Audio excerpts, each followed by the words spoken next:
बातमी आहे पुण्यातून, पुण्यातलं ड्रग्स पार्टी प्रकरण आणि या प्रकरणी आता आणखी दोघांना अटक करण्यात आलेली आहे। अक्षय स्वामी आणि आर्यन पाटील अटकेतल्या आरोपींची नावे आहेत।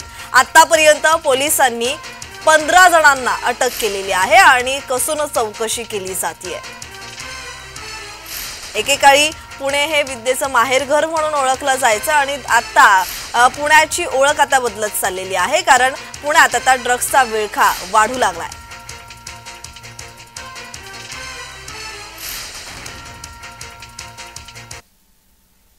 दरम्यान या संदर्भात अधिकची माहिती देत आहेत आमचे प्रतिनिधी अजिंक्य धायगुडे। अजिंक्य, पुण्यातलं जे ड्रग्स पार्टी प्रकरण आहे त्याच्यात आता अटकेतल्या आरोपींची संख्या वाढत चाललेली आहे, आणखी दोघे अटकेत आहेत, या संदर्भात अधिकची माहिती। नक्कीच फर्ग्युसन कॉलेज रोडवरील L3 नावाच्या हॉटेलमध्ये रात्री उशिरापर्यंत ड्रग्स पार्टी झाल्याचा व्हिडिओ समाज माध्यमांवर प्रसारित झाल्यानंतर, व्हायरल झाल्यानंतर खरं तर पुण्यामध्ये खळबळ उडाली होती। त्यानंतर पुणे पोलीस दलातील 2 अधिकारी आणि 2 कर्मचारी यांना कर्तव्यात कसूर केल्याप्रकरणी निलंबित करण्यात आलं होतं। त्यानंतर राज्य उत्पादन शुल्क विभागाचे 2 अधिकारी देखील निलंबित झाल्याचं आपण पाहिलेलं आहे। हिवाळी पावसाळी अधिवेशनात पुण्यातील ड्रग्स प्रकरणाचा जो मुद्दा आहे तो आपल्याचं देखील पाहिलं होतं। त्यामुळे पुणे पोलिसांनी या सर्व प्रकरणाचं जी आहे ती कसून चौकशी सुरू केली होती।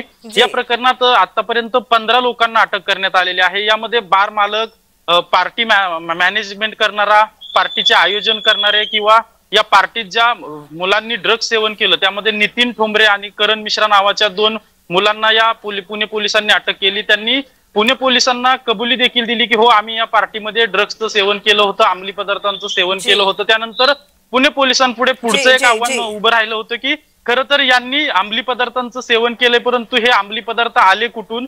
मग त्याची तपासाची चक्र फिरल्यानंतर या अगोदर एका नायजेरियन व्यक्तीसह 3 लोकांना पुणे पोलिसांनी अंमली पदार्थांचा पुरवठा केल्याप्रकरणी अटक केली होती आणि पुणे पोलिसांकडून अनेक सखोल तपास सुरू होता। यामध्ये आता आणखी दोघांना माहितीसाठी